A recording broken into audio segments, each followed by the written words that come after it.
주여 내게 알게 하옵소서라는 제목을 가지고 우리 말씀 나눌 텐데, 욥기서입니다. 욥기 42장 1절로 6절까지 한 절씩 교독하고요, 마지막 절 같이 합독하겠습니다. 제가 먼저 읽을게요.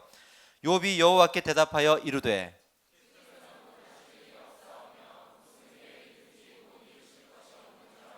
무지한 말로 이치를 가리는 자가 누구니이까? 나는 깨닫지도 못한 일을 말하였고 스스로 알 수도 없고 헤아리기도 어려운 일을 말하였나이다.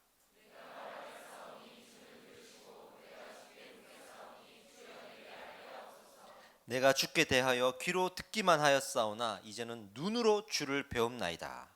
그러므로 내가 스스로 거두어 드리고 티끌과 제 가운데에서 회개하나이다. 회개하나이다. 이 중에서 오늘 본문의 제목으로 내가 주께 묻겠사오니 주여 내게 알게 하옵소서, 이 본문의 한 부분을 우리가 제목으로 취했습니다. 자, 말씀을 좀 나누길 원하는데요, 욥기서예요. 욥기서는 우리 성도님들이 참 읽기가 힘든 성경 중에 하나입니다. 왜냐하면 너무 이해하고 또 이해가 안 될 것들이 많아요. 실컷 읽고 나서 이렇게 말합니다. 욥이 왜 고난을 받아야만 했지? 다 읽고 나서 아직도 그 이유를 묻곤 하죠. 또 개인에게 적용해 보면, 내 고난은 과연 욥의 고난인가? 내 고난은 이스라엘의 멸망인가? 이 헷갈릴 때가 참 많습니다. 어떤 사람의 고난을 보면서도 저 사람이 욥이라서 그런가? 죄 짓는 이스라엘이라서 그런가? 이렇게 우리가 생각할 때가 많죠.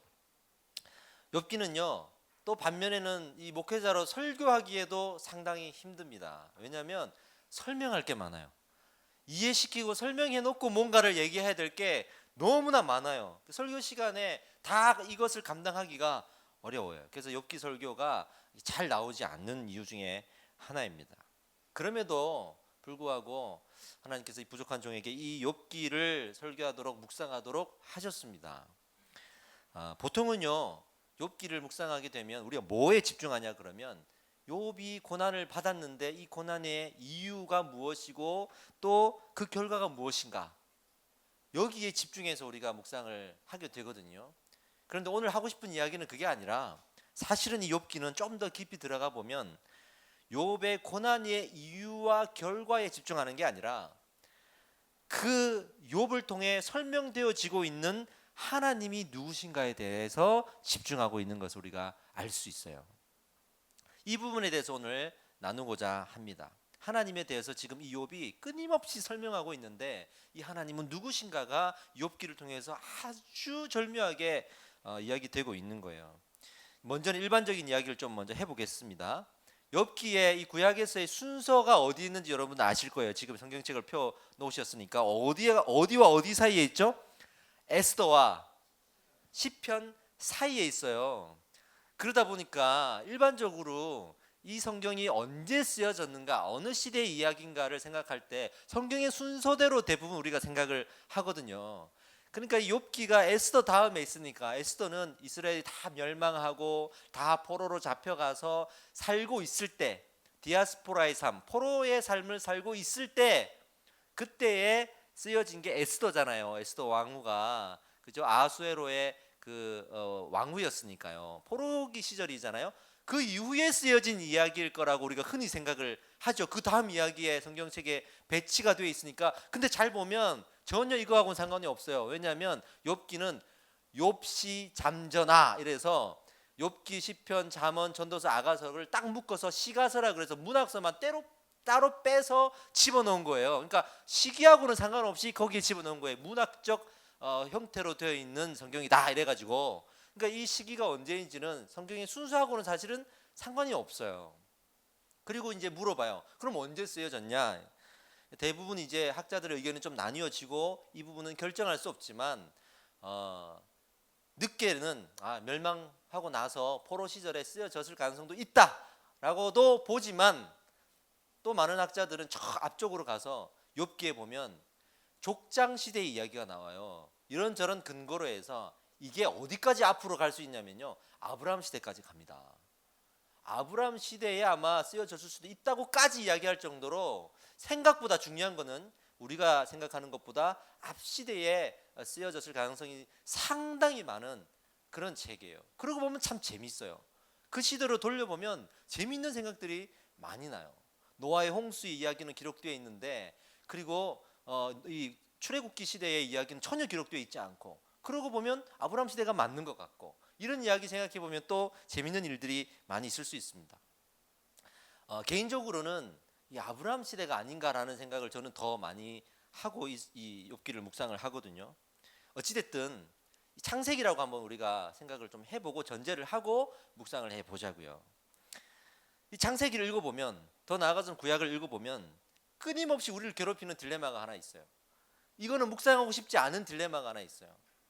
천지를 창조하시고 아브라함 시대 때 와서 드디어 축복에 대한 개념이 나오는데 어마어마한 축복이 나오는 거예요. 내가 너를 복의 근원이 되게 하겠다. 이 수많은 모래알을, 바닷가의 모래알을 봐라. 내 자손이 대대로 이렇게 수많은 사람들로 그렇게 번성하도록 하겠다. 이런 이야기들, 하늘의 별을 봐라. 이렇게 너희가 번성할 것이다. 이런 축복의 이야기들이 막 나오고, 아브라함이 가는 곳마다 하나님이 도와주시고, 아브라함이 저 부족한 모습이 보일 때 죄를 지적하기보다 그냥 하나님께서 품어주시고, 거짓말을 할 때도 품어주시고, 그의 아들 이삭과 야곱의 이야기를 보십시오. 속였는데도 축복을 받고, 당했는데도 축복을 받고, 뭘 하든지 축복을 받습니다. 거기다가 야곱이 천사와 싸우다가 한도뼈가 부러지니까, 와, 축복은 이렇게 받아야 되는구나, 이렇게까지 생각할 수 있는 축복의 시리즈가 착착착 나오는데, 불과 창세기를 절반밖에 읽지 않았는데 요셉의 이야기가 나오면서 갑자기 우리 마음이 어려워져요. 이 사람은 흠을 잡을 수 없는 사람이잖아요. 요셉은 도저히 뭔가 부족한 걸, 이게 금수저인지 뭔지, 얼굴도 잘생겼다 그러지, 신앙도 좋다 그러지, 집안도 좋지, 귀여움받고 자랐다 그러지, 그죠? 거기다가 신앙도 좋아요. 이런 남자가 어디 있습니까, 세상에. 이런 남자가 갑자기 고난을 받는단 말이에요. 죽을 고비를 당하고 잡혀가고, 그죠? 또 억울한 일을 당하고 감옥에 갇히고, 그런 이야기들이 나오면서 요셉이 왜 고난을 받아야만 했지? 이런 생각을 하게 됩니다. 그리고 또 출애굽기 넘어가면 또 승승장구를 해요. 또 가나안을 정복하고, 또 다윗이 등장해서 이스라엘의 천하 통일을 하고, 그렇게 승승장구하는 이야기가 나오다가 갑자기 또 이스라엘의 죄 이야기가 나오면서 멸망해버려요. 멸망한 채로 끝나요, 성경이.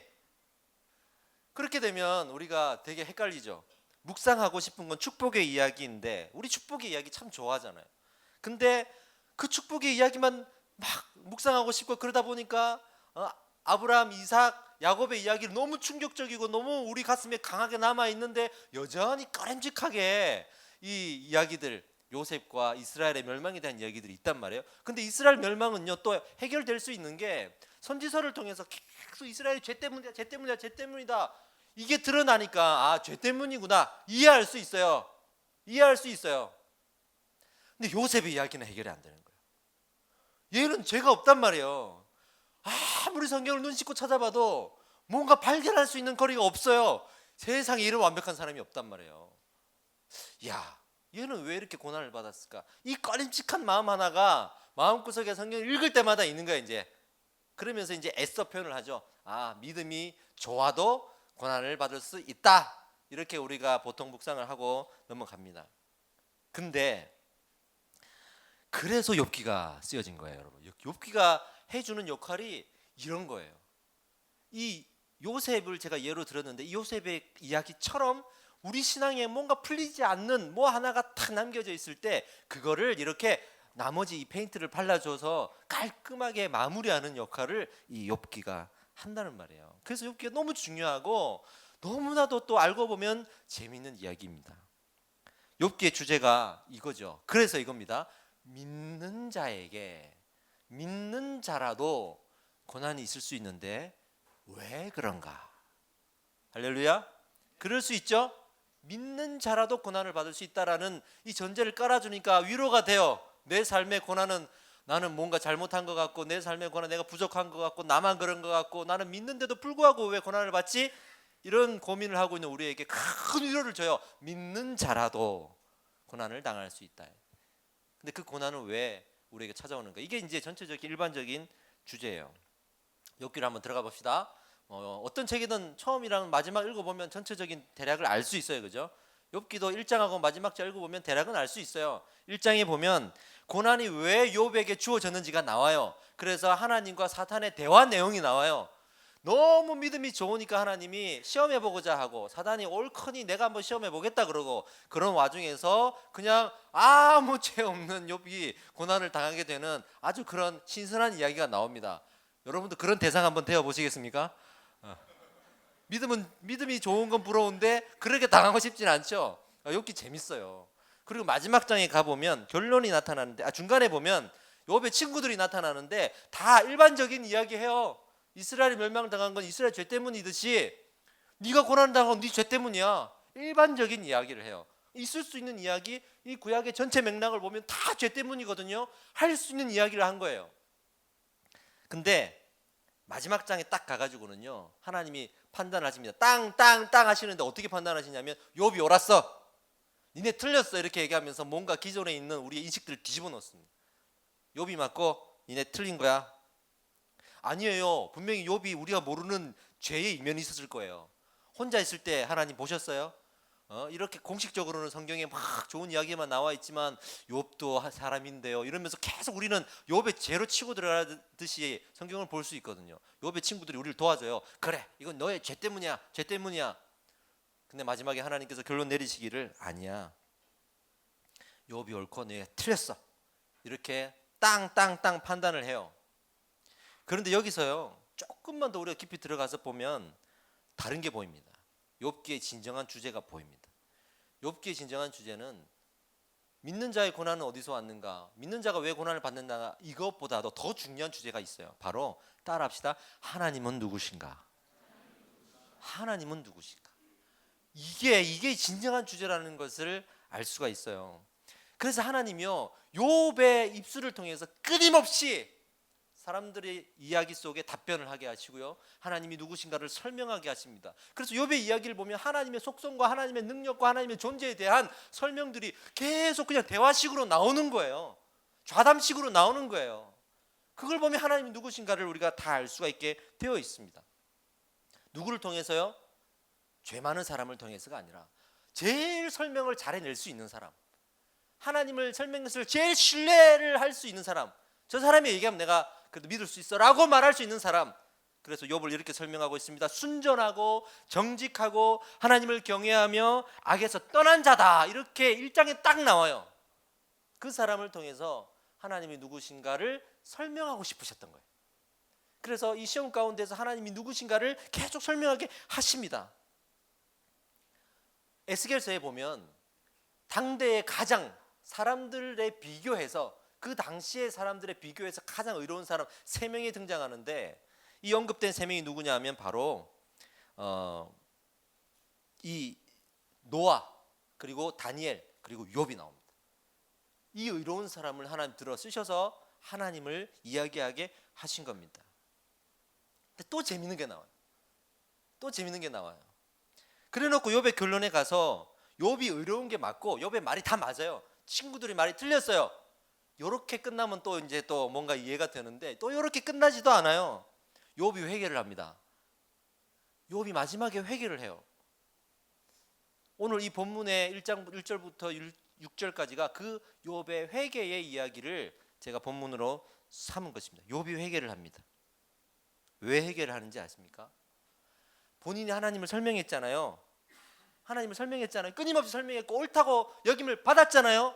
그런데 하나님이 욥에게 뭐라 하시냐 그러면, 그러함에도 불구하고 너는 하나님을 모른다. 그럼에도 불구하고 네가 하나님을 다 설명할 수 없다. 그럼에도 불구하고 하나님은 너의 설명으로 다 설명되어질 뿐이 아니다. 그만큼 하나님은 크다. 할렐루야. 욥이 맞습니다. 하나님은 나로 하여금 내가 하나님을 안다라고 할 수 없을 정도로 크신 분입니다. 내가 이만큼 사람들 앞에 이야기를 했고 하나님이 옳다함을 내가 판결을 받았음에도 불구하고 나는 하나님을 다 안다고 말할 수 없을 정도로 하나님은 크십니다. 그러면서 회개 내용 중에 오늘의 이 본문의 제목으로 된 것처럼 하나님을 더 알고 싶습니다. 나를 알게 하여 주시옵소서. 나로 하여금 하나님 더 알게 하여 주십시오 라고 회개하는 기도가 나오는 거예요. 얼마나 멋진 장면입니까? 욥기의 주제는 하나님은 누구신가? 욥기의 결론은 하나님은 크시다. 하나님은 크십니다. 인간의 설명으로는 다 설명되어질 수 없을 정도로 크십니다. 그 사람이 아무리 의롭고 순전하고 정직하고 하나님을 경외하며 죄에서 떠난 자라도 인간의 설명으로 가두어질 수 없는 하나님의 크심입니다. 이게 욥기의 결론입니다. 우리가 이 땅을 살아가면서요, 하나님을 막 설명할 때가 참 많잖아요. 근데 우리가 교만해질 수 있어요. 정말 교만해질 수 있어요. 이 세 친구처럼 하나님을 다 안다고 생각할 수 있어요. 나는 하나님을 알아 라고 생각하는 순간 우리의 하나님과의 관계는 온전하지 못하게 됩니다. 끊임없이 기도해야 됩니다. 하나님을 더 알고 싶습니다. 끊임없이 기도해야 됩니다. 이런 하나님의 크심을 전제로 이 욥의 고난을 한번, 망원경을 한번 들어보자고요. 하나님만이 고난을 해석할 수 있다라는 결론이 딱 나오는 거예요. 하나님만이 고난을 주관할 수 있다라는 결론도 나온 거예요. 인간의 믿음이 아무리 크다 해도 인간의 능력을 해결할 수 없어요. 아무리 순전하고 정직하고 하나님을 경외하고 죄에서 떠난 자 할지라도 이 고난을 해결할 수는 없어요. 고난을 해석할 수 있을지라도 해결할 수 없어요. 이게 우리가 해석할 수 있다, 고난을 해석할 수라도 있다, 여기에 집중하면 욥의 믿음이 대단해, 이만큼이라고 하는 이 믿음 자체도 대단해 라고 끝낼 수 있지만, 하나님은 거기에서 멈추지 않고 만족하지 않으시고 그런 인간이라 할지라도 이걸 해결할 수 없음을 묵상하고 더 크신 하나님을 묵상하라, 이렇게 말하고 있는 것입니다. 우리는요, 우리 믿음이 아무리 크다 해도 하나님을 안다고 할 수 없습니다. 그래서 우리는 이 세상을 살아가면서 끊임없이 하나님을 알기를 위해서 기도해야 되고, 끊임없이 온전하고 크신 하나님 앞에 무릎 꿇고 하나님을 의지해야 되는 것입니다. 할렐루야. 그렇게 당대에 의로웠던 욥의 설명도 부족했다라고 말씀하시고, 결국 욥도 회개해야 되는 존재로 말씀하시고 회개를 받아내시는 것이죠. 그런 다음에, 회개가 끝난 그 다음에 마지막 최종 이야기로 욥의 축복을 다시 허락하십니다. 2배로 허락하십니다. 할렐루야. 이런 사람을 찾으시는 거예요. 이런 신앙을 하나님께서는 원하시는 거예요. 그리고 나서 욥의 이야기를 딱 전제하고 요셉 이야기로 다시 가봅시다. 요셉 이야기. 역시나 요셉의 이야기도 요셉이 왜 고난을 받아야 되지? 요셉의 믿음이 참 좋았구나라고만 끝낼 수 있는 게 아니라, 요셉의 이야기를 딱 봐도, 이걸 알고 요셉 이야기를 딱 보면 요셉도 끊임없이 하나님을 설명하고 있어요. 요셉의 인생의 마지막에 자기를 팔고 죽이려고 했던 형제들을 만납니다. 자기는 총리가 되었습니다. 갑의 입장이 되었습니다. 인생 역전을 이뤘어요. 그때 형제들에게 했던 말 기억나십니까? 창세기 45장 7절로 8절 말씀 우리 한번 읽어봅시다. 시작. 하나님이 큰 구원으로 당신들의 생명을 보존하고 당신들의 후손을 세상에 두시려고 나를 당신들보다 먼저 보내셨나니, 그런즉 나를 이리로 보낸 이는 당신들이 아니요 하나님이시라. 하나님이 나를 바로에게 아버지로 삼으시고 그 온 집의 주로 삼으시며 애굽 온 땅의 통치자로 삼으셨나이다. 할렐루야.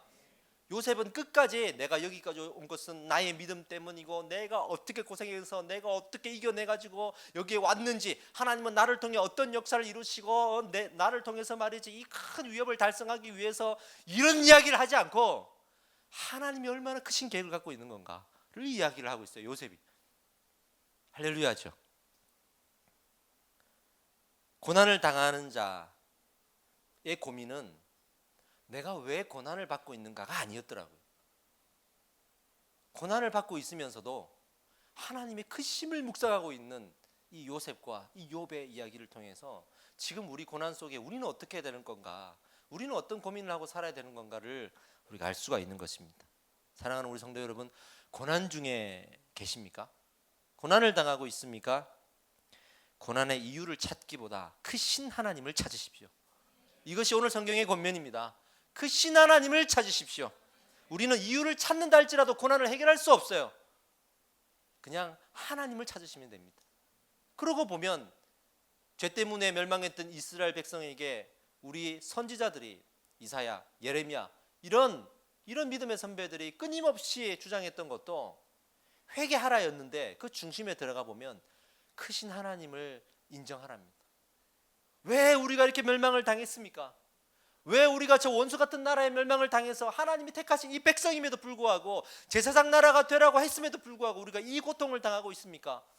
하나님 다시 한번 우리를 덮어주시고 사랑으로 싸매어주시고 고쳐주시고 하시면 될 것이지, 왜 이렇게까지 아버지가 아들을 잡아먹고 아들이 아버지를 잡아먹는다는 이야기가 에스겔서에 나와요. 그런 이 시대를 허락하셨습니까? 하나님 지금 뭐 하고 있습니까? 라고 끊임없이 세상을 탓하고 하나님 원망하고 있을 때 하나님께서 원하셨던 것은 이 모든 고난 속에 하나님을 찾기를 원하셨던 것입니다. 그 이야기가 선지서에 계속 나와요. 하나님을 찾으라, 하나님을 찾으라, 하나님을 찾으라. 하나님을 찾으시기 바랍니다. 이 욥의 친구들 중에 그나마 제일 성숙했던 사람이 엘리후라는 마지막에 등장하는 사람인데요, 나이도 제일 어려요. 이 사람이 무슨 말을 했냐면, 그래도 깨어있는 사람이라. 어떤 말을 했냐면, 하나님은 사람보다 크시니라, 이 말을 하고, 이게 마지막에 등장해요. 사실은 욥의 세 친구는요, 우리 일상 속에서 흔히 볼 수 있는 사람들이 아닌 만큼 믿음이 대단한 사람들입니다. 엄청난 지각과 이 세상의 경험들이 있는 사람들입니다. 흔히 말하는, 우리가 말하는 선생격에 해당되는, 현자격에 해당되는 그런 사람들. 지금도 우리가 밖에 나가보면 그럴 때 누굴 얘기합니까? 공자왈, 맹자왈. 석가모니가 무슨 말을 했는지, 심지어는 위대한 우리 조상들, 이수진 장군, 이런 그 위대한 사람들의 이야기를 자꾸 우리가 인생의 지혜로 꺼내어서 이야기하지 않습니까? 링컨의 이야기 뭐 이러면서. 그런 사람들이 지금 욥과 이야기를 하고 있다고 생각하시면 됩니다. 이 세 친구가 결코 만만한 사람들이 아닙니다.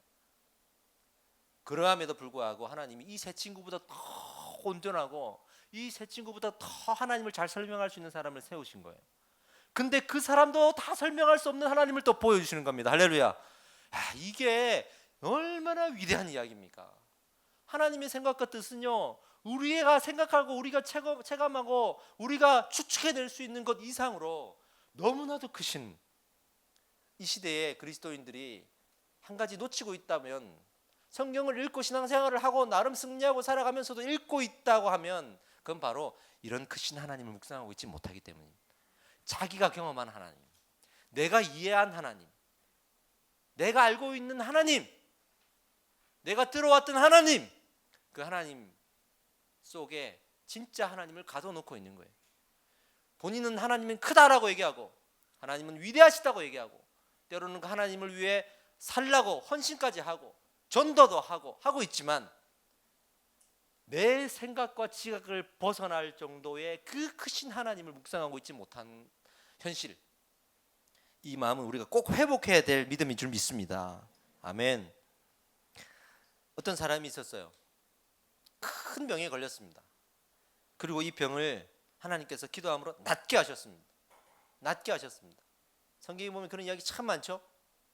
이 사람은 내가 기도해서 응답받아서 나았다고 말을 하고 다닙니다. 그렇게 간증을 합니다. 또 그렇게 하나님을 설명합니다. 설명해야죠. 뭐 당연한 겁니다. 근데 하나님은 그에게 말씀하십니다. 그거 다 좋아. 그거 싫지 않아. 그거 다 좋아. 근데 그러면서 너는 나를 더 알아가려고 하냐? 그러면서도 너는 나를 더 알고 싶은 마음이 있느냐?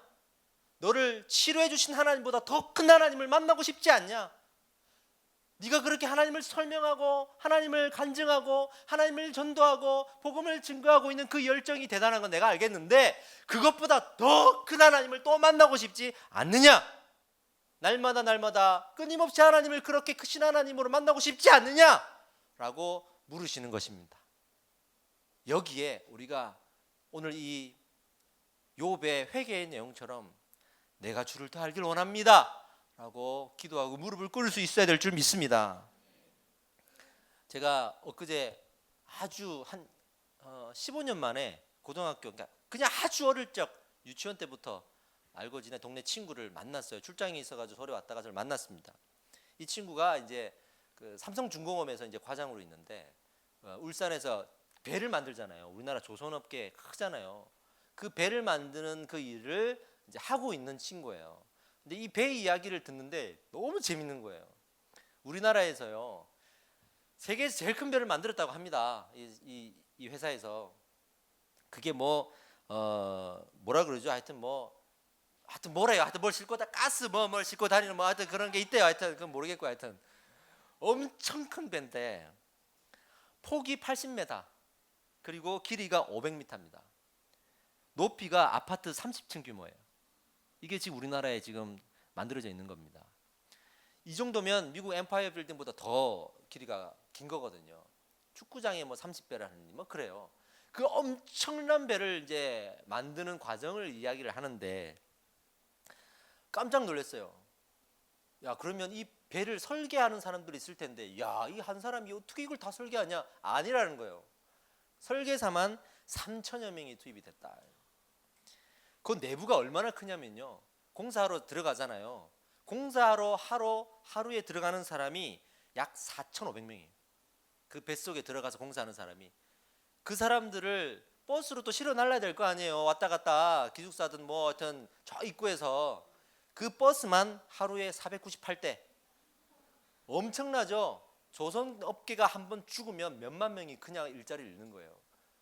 조선업계가 죽으면 제철도 다 죽는 거예요. 그래서 우리나라 지금 무슨 조선 문제다 이렇게 얘기가 나오는 것이 정말 큰 문제더라고요. 근데 제가 말하고 싶은 것은 그 작업 중에 그 안에 들어간 사람들의 이야기가 재밌었어요. 가가지고 사람들이 막 공사를 하다 보면 나와야 되잖아요. 저녁이 되면 그 안에서 밥 먹어요. 나왔다 들어가면 늦어요. 나와야 되는데 길을 잃는다는 거예요. 그 배 안에서 길을 잃는데요. 그래서 그럼 어떻게 하냐 그랬더니 모자를 쓰고 들어가는데 한 사람 한 사람 모자 뒤에 위치 추적기를 달아가지고 그러고 들어간대요.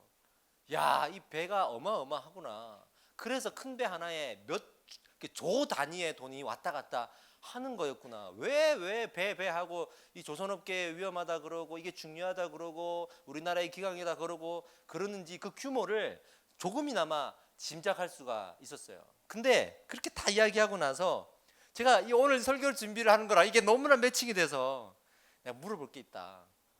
그러면 그 사람 중에 이 배에 대해서 설명을 제일 잘 들으려면 누구한테 가야 되냐? 내가 딱 물었어요. 이거 너무 좋은 이야기다 싶어서 이 친구가 하는 말이 거기에 있는 어떤 누구도 이 배에 대해서 안다고 말할 수 없어. 이렇게 얘기하더라고요. 어떤 누구도 이 배를 온전하게 완벽하게 설명할 수 있는 사람은 없다. 자기 분야만 설명하는 거죠. 워낙 디테일하게 분야가 나눠져 있으니까 자기 분야만 설명하는 거예요.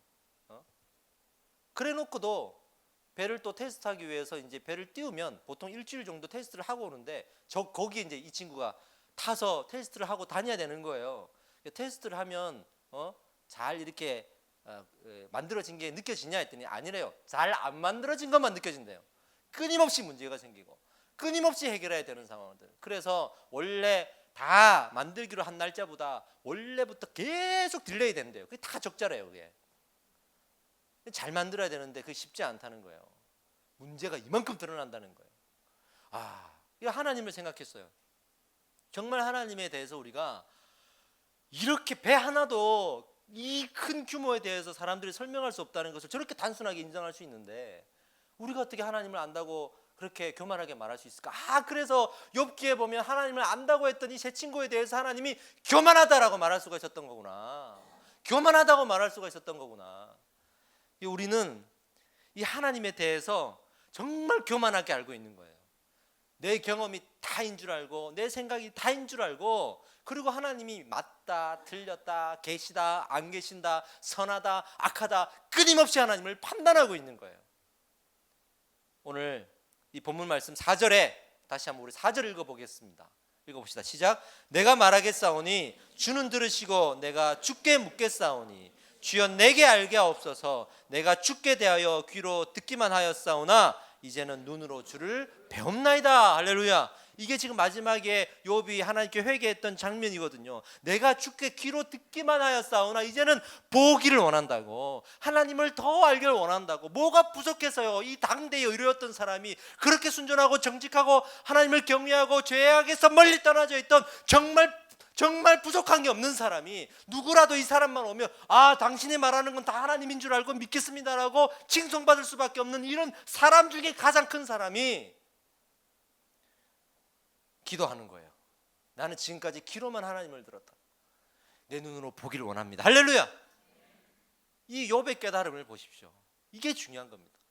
이게 그 1절에 나왔던 이 사람이 순전하고 정직하고 뭐 경외하고 죄악과 멀리 떨어져 있고 이 말보다도 비교할 수 없을 정도로 이 욥이 대단한 건 이런 회개를 했다는 거예요. 이런 회개를 했다는 거예요. 이제는 눈으로 주를 배움나이다. 그러면서 주여 내게 알게 하옵소서. 6절 말씀을 읽어보겠습니다. 시작. 그러므로 내가 스스로 거두어 드리고 티끌과 재 가운데서 회개하나이다. 내가 스스로 거두어 드린다 그랬잖아요. 아이고 하나님, 나는 하나님을 다 안다 그러고 이 사람들한테 내가 옳다고까지 판정을 받았지만 하나님 앞에, 이 사람들 앞에 있을 때는 이게 크고 맞고 다 되는데 이걸 딱 돌려서 이걸 갖고 하나님 앞에 가니까 아이고야, 이거는 뭐 이거 갖고 하나님 설명했다는 것 자체가 부끄러운 거예요. 걷어들이는 거예요. 에? 저도 이제 이 교회에서 사역을 하고 이제 담임 목사님 밑에서 부교육자로 했으니까 밖에 나가면 아는 사람, 제 지인들이 자기는 이제 전 목사님을 존경한다는 거예요. 만나고 싶다는 거예요. 그래서 매일 보니까 부럽다는 거예요. 그러면서 어떤 분이냐 막 이렇게 설명을 구해요. 그럼 저는 이제 어깨가 쫙 펴가지고 말을 하죠. 아, 목사님 이런 분이시고 뭐 이런 분. 가끔 제가 알지도 못하면서 예배는 기름 부으심이야 뭐 이러면서 설명해주면 그게 단 줄 알고 좋아하죠. 그 나름대로 막 목사님 이런 분이야 저런 분이야 설명을 하죠. 근데 실제로 그걸 가지고 목사님을 딱 뵈면 뭐 제가 목사님을 다 아는 게 아니에요. 나도 몰라요. 하나도 몰라요. 지금도 어떻게 될지 모를 때가 있어요. 한 사람도 그렇게 다른 사람 앞에서 그 사람을 설명하는 거는 내가 이만큼 안다고 할 수 있고 자부심을 가질 수 있어도 그 사람 앞에서는 그 사람을 안다고 할 수가 없어요. 우리는 너무나도 당연한 이야기 아닙니까? 심지어는 우리 아이들도, 우리 막내가 이제 1학년밖에 안 돼요. 그래서 제가 여러분들 앞에서는 우리 아이 얘기하면 1시간 할 수 있어요. 저희 아내분은 한 10시간을 하겠죠. 디테일하게 뭘 좋아하는지 뭐 그렇게 병원에 가가지고 뭐 의사들을 만나면 아빠는 저는 그래도 안다고 이렇게 얘기하면 엄마는 이만큼 얘기해요. 엄마 앞에 서면 아, 나는 애를 모르는구나. 나는 저것도 모르고 있었네. 그렇게 돼요. 근데 이 아이 앞에 서면 정말 이 아이를 모르고 있는 거예요. 내가 몰랐던 면이 너무나 많고 하루하루 자라가면서 한 해 두 해 자라가면서 정말 모르겠는 일이 너무 많은 거예요. 이 한 사람을 이해하기가 너무 힘든 거예요. 우리는 일상생활 속에 이 하나님의 크심에 대해서 묵상할 게 무궁무진합니다. 너무나도 무궁무진합니다. 그럼에도 불구하고 끊임없이 판단하는 거죠. 끊임없이 우리가 재는 거죠. 이걸 욥기를 통해서 하나님께서 우리를 깨시는 거예요. 이 교만함을 깨라. 할렐루야. 이 교만함을 깨라. 창세기부터 읽어와서 하나님이 세상을 창조하시고 아브라함을 세우시고 이삭을 세우시고 야곱을 세우시고 축복하신 하나님을 읽으면서 우리가 교만되이 하나님을 다 아는 것처럼 하나님을 믿으면 축복받고 하나님을 믿으면 이렇게 되고 아브라함 같은 사람이 돼야 되고 믿음의 본이 될 수 있고 믿음의 조상이 있고 이렇게 하나님 아는 것처럼 우리가 수다를 떨고 다닌다 할지라도 우리 마음속에 하나님을 안다고 말할 수 없는 부끄러움과 겸손의 마음이 있어야 된다는 겁니다. 할렐루야. 이 예화를 끝으로 우리 이제 마무리하겠습니다. 예배팀 나와주십시오. 목요일날 우리 예배 드릴 때도 제가 이 말씀을 드렸는데요. 하나님이라는 존재에 대해서 어떻게 알아가야 되냐 그러면 이게 집 안에 있는데 지금 밖에 폭우가 쏟아져요. 기도합니다. 하나님, 비를 맞게 해주세요. 비가 무엇인지 알고 싶고 비를 만나고 싶습니다. 비를 맞아보고 싶습니다. 근데 밖에 비가 막 쏟아져요. 계속 기도합니다. 하나님, 비를 맞게 해주십시오. 비가 있다는 걸 제가 압니다. 소리도 들립니다. 근데 비를 맞고 싶습니다. 계속 기도하는 거예요. 한 사람이 옵니다. 아, 나도 비가 궁금해. 비가 정말 있어? 있어. 이 소리를 들어봐. 이 귀로 들어봐. 그러면 둘이 같이 앉아 기도하는 거예요. 하나님, 비를 맞고 싶습니다. 비가 계속 내려치는데 비를 맞고 싶습니다. 근데 어떤 사람이 또 들어와요. 야, 비가 뭐지? 너는 비가 알아? 너는 우리 대해서 비에 대해서 좀 더 잘 아는데. 알지.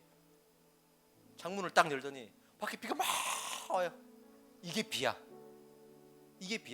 아, 그래, 그게 비야? 세 명이서 또 기도합니다. 하나님, 보는 것만으로는 만족할 수 없습니다. 비를 막고 싶습니다. 막 기도를 해요. 또 한 사람이 들어옵니다. 비가 도대체 뭐야? 니네가 말하는 비가 뭐야? 전부 다 창문 열고 밖에 가시면 이게 비야.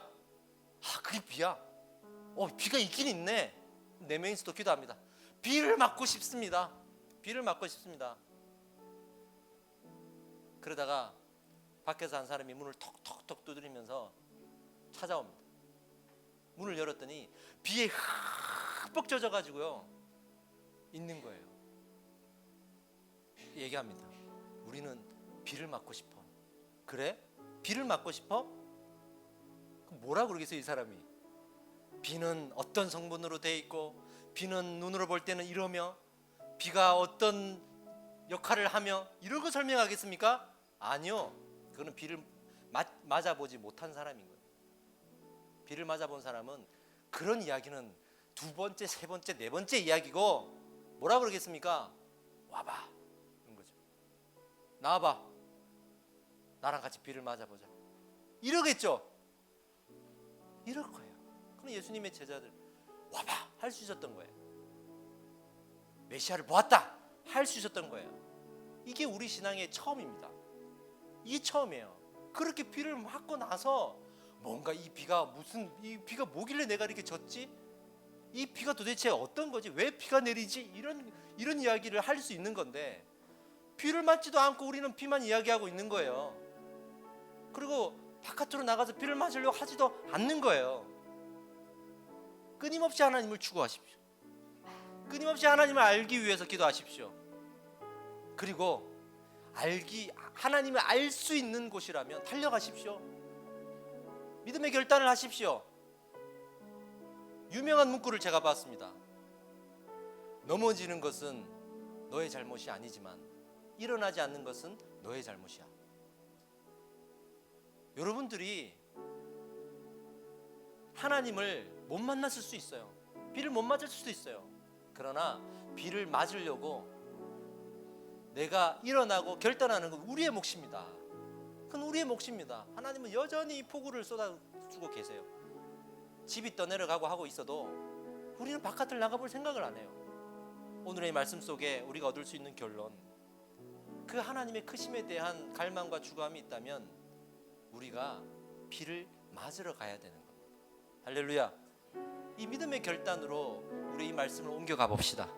가만히 그냥 책밖에 돌듯이 생활하고 반복된 일상 속에 아무것도 하지 않으면서 하나님을 만나고 싶다고 이야기하는 우리의 모습은, 비가 오는데도 이 문 안에서 나오지 못하고 비를 맞게 해달라고 기도하는 모습과 뭐가 다를 게 있겠습니까? 그러면서 우리가 끊임없이 하나님을 설명하고 다니겠죠. 이 새 친구와 뭐가 다를 게 있겠습니까? 그러나 우리는 이 말씀을 통해서 오늘 분명히 깨달을 수 있었습니다. 그 하나님의 위대하심과 크심이 얼마나 우리에게 평생을 추구해야 될 일인가, 나는 얼마나 하나님을 알지 못하고 있는 존재인가를 깨닫게 되었습니다. 이제 기도하고 이 예배가 끝나면 여러분 이 마음 놓지 마시고 비를 맞으시길 바랍니다. 성령의 하나님을 만나시길 바랍니다. 예배 안에서 이제는 하나님을 만나시고 회개하실 때 하나님을 더 알고 싶다라고 끊임없이 기도하시기 바랍니다. 지금 내가 알고 경험한 하나님으로 만족하지 마시기 바랍니다. 위대하신 하나님을 찬양하시기 바랍니다. 우리 다 함께 기도하기를 원합니다. 하나님, 내가 그 하나님을 알기 원합니다. 오늘 말씀의 제목처럼 주를 더 알길 원합니다. 내게 알게 하여 주시옵소서. 우리 통성으로 주여 한번 외치고 이 간구를 올려드리겠습니다. 기도합시다. 주여!